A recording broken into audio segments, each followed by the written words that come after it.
La paix de Jésus sur vous, je suis votre frère Riven, suite du témoignage sur le ministère des anges. Il est écrit, l'ange de l'Éternel campe autour de ceux qui le craignent, et il les arrache au danger. Psaume 34 verset 7.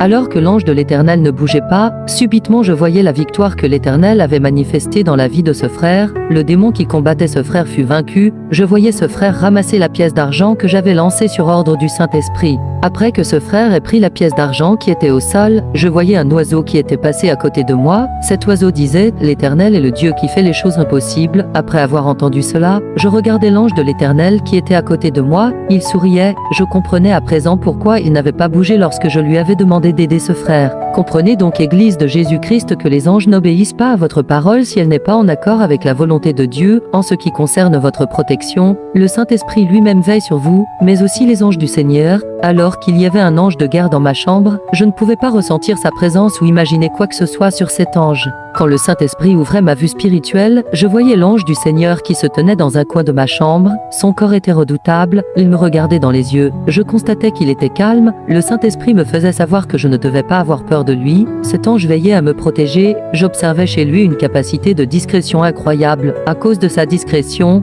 un esprit satanique aurait pu s'aventurer et aurait subi des conséquences. Même si vous ne voyez pas les anges du Seigneur, ils sont près de ceux qui craignent le Seigneur pour les protéger des dangers. Ce jour-là, ma vie était demandée. Un esprit du monde des ténèbres était sur le point de m'exécuter. Je regardais cet esprit et je disais au-dedans de moi, cette fois si je vais mourir. Alors que je croyais que c'était la fin de mon histoire, les anges du Seigneur apparaissaient au dernier moment où il n'y a plus d'espoir. Les anges du Seigneur neutralisaient cet esprit du monde des ténèbres. Je quittais précipitamment cette surface et je tombais au sol. Un ange du Seigneur m'aidait à me relever et je m'appuyais sur lui. Je disais à cet ange, pourquoi ne suis-je pas mort? L'ange me répondait, c'est parce que l'Éternel est le Dieu miséricordieux. Après avoir entendu la réponse de cet ange, je me mettais à crier car je ne savais pas comment exprimer ma gratitude au Seigneur Jésus-Christ. Tout comme les hommes se déplacent pour aller d'un lieu à un autre, de même dans le monde spirituel l'esprit de l'homme doit se déplacer pour atteindre le trône de Dieu. Ainsi donc, il y a des frontières qu'il faut traverser et ces frontières sont des portes géantes qui s'ouvrent seulement lorsque l'occasion se présente pour les franchir l'une après l'autre.